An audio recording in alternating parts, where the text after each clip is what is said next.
ॐ शुक्लाम्बरधरं विष्णुं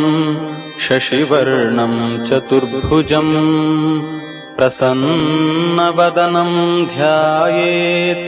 सर्वविघ्नोपशान्तये। ॐ गणेश्वरो गणक्रीडो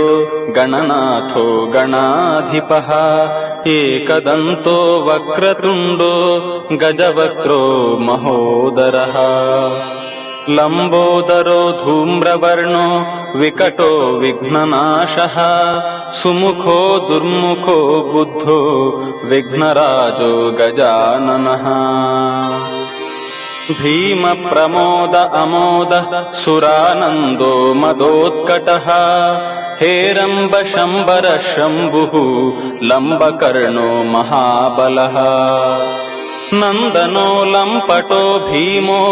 मेघनादो गणञ्जयः विनायको विरूपाक्षो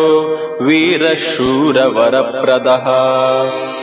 महागणपतिर्बुद्धिप्रियः क्षिप्रप्रसादकः रुद्रप्रियो गणाध्यक्ष उमापुत्रो घनाशनः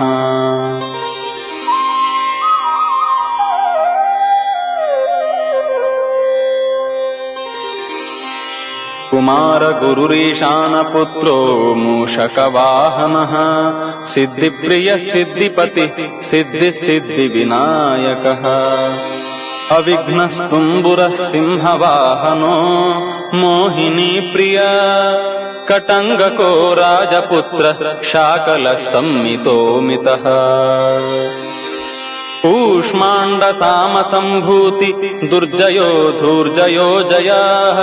भूपतिर्भुवनानां च भूतानां पतिरव्ययः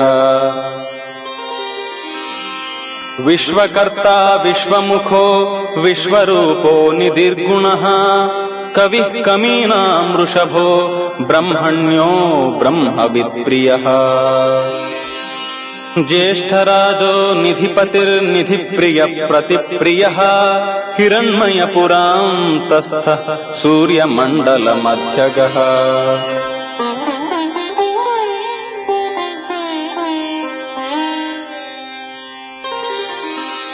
कराहतिध्वस्तसिन्धुसलिलः पूषदन्तभित् उमाङ्ककेलीकुतुकी मुक्तिदः कुलपावनः किरीटी कुण्डलीहारी वनमा